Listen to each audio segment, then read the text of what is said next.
혹시 최근에 기초생활수급에서 탈락했다는 소식 때문에 밤잠을 설친 분들 계신가요? 내가 바뀐 게 거의 없는데 갑자기 탈락 통보를 받으면 억울하고 막막하죠. 특히 가족 통장에 찍힌 몇 건의 입출금 기록 때문에 자격이 흔들렸다는 설명을 들으면 허탈함이 더 커집니다. 그런데 이 억울함의 상당수가 정보를 몰라서 생긴 오해에서 시작됩니다. 작년에만 약 25만 명이 기초생활보장제도에서 탈락했고 그중 70%가 혼동과 착각에서 비롯된 이유로 불이익을 겪었다는 이야기가 이어졌습니다. 오늘은 그 오해를 바로잡고 안전하게 자격을 지키는 방법을 끝까지 안내드리겠습니다. 영상 끝까지 보시면 어떤 거래는 반드시 신고해야 하고 어떤 거래는 걱정하지 않아도 되는지 분명해집니다. 지역별 재산 공제 기준과 생활준비금의 의미도 한 번에 정리됩니다. 올해 달라진 자동차 기준과 부양의무자 완화, 그리고 근로소득 공제 확대도 알기 쉽게 풀어드립니다. 혹시 탈락하셨더라도 포기하지 말고 바로 활용할 수 있는 대안안전망까지 소개해드릴게요. 복지의 시작은 이곳에서 복지나우 지금 시작합니다. 먼저 오늘 이야기의 중심 제도는 국민기초생활보장제도의 기초생활수급 자격입니다. 소득 인정액이 선정 기준 이하이면 생계급여나 주거급여 같은 급여를 받을 수 있고 이를 판단할 때는 실제 소득과 재산을 소득으로 환산한 금액을 함께 봅니다. 여기서 많은 분들이 통장 관리나 가족 간 송금 같은 일상적인 거래를 잘못 이해해 불필요한 위험을 만듭니다. 특히 500만 원만 통장에 있으면 무조건 탈락한다는 소문은 대표적인 오해입니다. 이른바 500만 원 공포증 때문에 뱅크 계좌를 여러 개로 쪼개거나 현금을 보관하려는 분들이 계시지만 그럴수록 더 큰 의심을 부를 수 있습니다. 복지 담당 부서는 금융정보조회 시스템을 통해 여러 금융기관의 거래 흐름을 확인할 수 있기 때문에 숨기는 방식은 도움이 되지 않습니다. 정확히 알고 투명하게 신고하는 게 가장 안전합니다. 다음은 놓치면 억울해지는 대표적인 3가지 함정을 차분히 짚어보겠습니다. 첫째는 정기적으로 반복되는 입금입니다. 아들이 매달 생활비 50만 원을 보내는 식의 송금은 일시적 부조가 아니라 정기소득으로 해석될 수 있습니다. 다만 신고했다고 해서 무조건 탈락하는 것은 아닙니다. 부양의무자 관련 기준이 완화된 부분도 있고 전체 소득인정액 계산 구조 안에서 영향을 다시 따집니다. 둘째는 갑자기 들어오는 목돈입니다. 보험금이나 부동산 매매 대금 상속금 퇴직금처럼 1,000만 원 이상의 금액이 일시에 들어오면 반드시 신고해야 합니다. 이때도 지출 목적을 명확히 입증하면 불이익을 줄일 수 있습니다. 예컨대 3개월 이내에 병원비, 장례비, 집 수리비처럼 인정되는 필수 지출로 사용하면 소득으로 보지 않거나 일부를 빼주는 예외가 적용될 수 있습니다. 셋째는 고가 소비에 대한 오해입니다. 자동차 구입이나 고가 전자제품 구매처럼 500만 원을 넘는 지출 기록이 잡히면 재산 증가의 신호로 볼 수 있습니다. 특히 현금으로 큰 금액을 결제하면 자금 출처 확인이 필요해지는 경우가 많습니다. 반대로 듣기만 해도 걱정부터 되는 내역이지만 실제로는 문제없는 거래들도 분명히 있습니다. 명절이나 생일에 받는 일회성 경조사비나 용돈은 대부분 일시적 부조로 보아 소득으로 보지 않습니다. 다만 해마다 같은 시기에 같은 금액이 반복되면 정기소득으로 재해석될 수 있으니 패턴이 반복되지 않게 주의가 필요합니다. 적금이나 예금의 만기 해지는 새로운 소득이 아닙니다. 내가 갖고 있던 돈이 이동하는 것이므로 원금 자체는 소득으로 잡지 않습니다. 생활준비금의 개념도 꼭 기억해주세요. 통장에 500만 원가량을 비상자금으로 보유하는 것은 공제 범위로 인정됩니다. 정부가 갑작스러운 질병이나 응급 상황에 대비할 최소한의 현금 보유를 용인해주는 장치라고 이해하시면 됩니다. 따라서 잔고가 500만 원이라고 해서 그 자체만으로 탈락하는 일은 없습니다.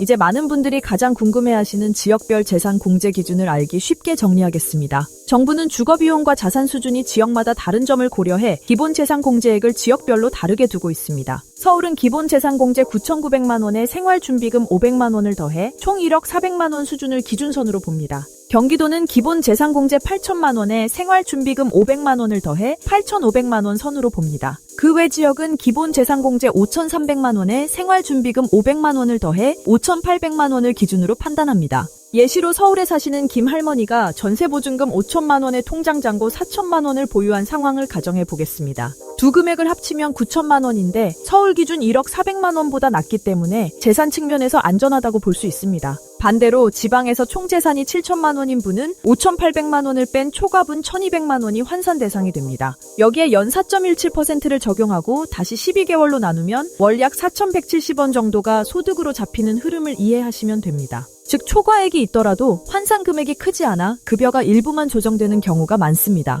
숫자를 겁내지 말고 구조를 이해하면 대응이 쉬워집니다. 올해 달라진 기준을 모르면 괜찮은 상황에서도 스스로 포기하거나 반대로 방심하다가 불이익을 받을 수 있습니다. 변화의 핵심도 차근차근 정리해 볼게요. 자동차 기준이 체감되게 완화됐습니다. 이전에는 배기량과 차량가액 제한이 까다롭게 적용되는 경우가 많았지만 이제는 2000cc 미만이면서 차량가액 500만 원 이하인 경우 폭넓게 인정됩니다. 또한 10년 이상 경과한 차량은 시세와 무관하게 완화 적용을 받을 수 있어 오래된 생계형 차량 보유자에게 숨통이 트였습니다. 부양 의무자 기준도 현실을 반영해 상향되었습니다. 과거에는 자녀 소득과 재산 수준이 일정 기준을 넘으면 부모의 수급 자격에 큰 제약이 있었는데 소득과 재산 상한이 높아지면서 일반적인 직장 가정 다수는 사실상 영향권 밖으로 이동했습니다. 어르신들의 근로를 응원하는 방향으로 근로소득 공제도 확대되었습니다. 예를 들어 월 100만 원의 일을 하셔도 먼저 일정액을 기본 공제한 뒤 나머지 금액에서 다시 일정 비율을 추가 공제하기 때문에 실제 소득으로 잡히는 금액은 훨씬 줄어듭니다. 100만 원 전액이 소득으로 반영되는 것이 아니라는 점을 꼭 기억해 주세요. 기준 중위소득 자체도 인상되어 문턱이 조금 더 높아졌습니다. 문턱이 높아졌다는 말은 그만큼 더 많은 분들이 대상군에 들어올 수 있다는 뜻입니다. 숫자가 바뀌면 자격도 달라질 수 있으니 올해 수치로 다시 계산해 보셔야 합니다. 여기까지 들으시고도 여전히 마음이 불안하실 수 있습니다. 그래서 당장 실천하실 수 있는 3가지 생활형 대응법을 알려드릴게요. 큰돈이 들어올 예정이라면 먼저 상담부터 받으세요. 보험금이든 퇴직금이든 수령 전에 주민센터나 구청 복지상담 창구에서 내 상황에 맞는 안전한 처리 방법을 미리 안내받는 것이 최선입니다. 정기적으로 들어오는 돈은 금액이 작아도 투명하게 신고하세요. 오히려 먼저 알리고 설명을 붙여두는 편이 이후에 불이익을 막는 데 도움이 됩니다. 신분증과 통장 사본, 그리고 돈을 받게 된 경위를 확인할 수 있는 자료를 함께 준비하면 처리 속도가 빨라집니다. 그리고 기록을 남기세요. 가계부 앱이 아니어도 좋습니다. 달력에 날짜와 들어온 돈과 나간 돈을 간단히 적어두기만 해도 상담 시 설명이 명확해지고 불필요한 오해를 줄일 수 있습니다. 주의할 3가지 함정도 다시 한번 상기시켜 드릴게요. 적금이나 예금에서 발생하는 이자는 전액 소득으로 반영됩니다. 원금은 소득이 아니지만 이자는 그대로 소득으로 잡히니 장기적으로는 금리와 수급액 변화를 함께 고려해 상품을 유지할지 결정하셔야 합니다. 평소보다 큰 카드 지출이 반복되면 자금 출처 확인 요청이 올 수 있습니다. 지출이 불가피했다면 영수증과 사유를 정리해두세요. 여러 은행에 돈을 분산해도 조회 시스템상 전체 흐름은 확인됩니다. 숨기기보다는 설명 가능한 구조를 만들고 신고로 선제 대응하는 편이 훨씬 안전합니다. 혹시 이미 탈락하셨다면 여기가 끝이 아닙니다. 서울에 거주하시는 분이라면 서울시 디딤돌 소득이라는 대안 안전망이 있습니다.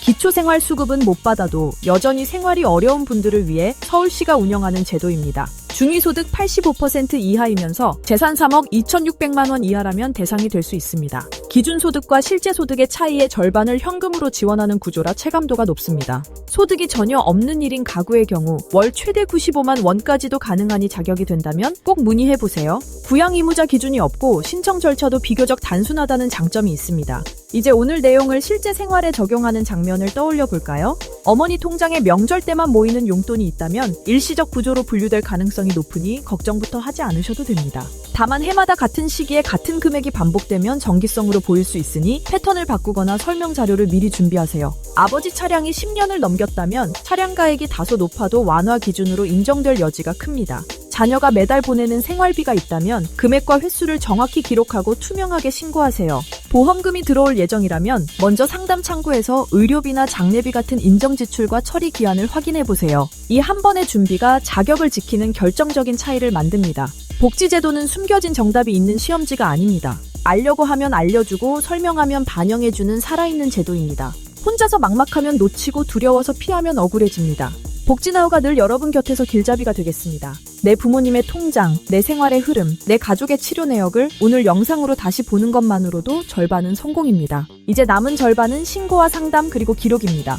여러분은 충분히 해내실 수 있습니다. 오늘은 국민기초생활보장제대 기초생활수급 자격이 흔들리는 대표적인 착각과 오해를 바로잡고 안전하게 지키는 방법을 살펴보았습니다. 정기적 입금이나 목돈 유입 고가 소비처럼 신고가 필요한 거래를 분명히 구분했고 일시적 경조사비 적금 만기 생활준비금처럼 걱정하지 않아도 되는 거래도 짚었습니다. 서울 1억 400만 원, 경기도 8,500만 원, 그 외 지역 5,800만 원이라는 지역별 재산 공제 구조와 생활준비금의 의미도 설명드렸습니다. 올해 완화된 자동차 기준과 부양 의무자 상향 근로소득 공제 확대와 기준 중위소득 인상도 꼭 기억해주세요. 이미 탈락하셨다면 서울시 디딤돌 소득 같은 대안 안전망이 있다는 점도 잊지 마시고 바로 문의해보세요. 지금 하실 일은 간단합니다. 가족 통장 거래를 오늘 기준으로 정리하고 필요하면 주민센터에 상담 예약을 하시고 정기적 입금은 투명하게 신고하고 큰돈이 들어오면 먼저 문의하는 습관을 들이세요. 달력이라도 펼쳐서 입출금과 사유를 한 줄씩 적어두면 다음 상담이 훨씬 쉬워집니다. 복지나우는 내일도 가장 필요한 정보를 가장 이해하기 쉬운 언어로 전해드리겠습니다. 이 영상이 도움이 되었다면 구독과 알림을 켜두시고 주변의 부모님과 이웃에게 꼭 공유해주세요. 여러분의 한 번의 공유가 누군가의 생계를 지키는 힘이 됩니다. 항상 건강하시고 오늘도 내일도 좋은 소식이 가득하시길 바랍니다. 복지의 시작은 이곳에서 복지나우였습니다. 감사합니다.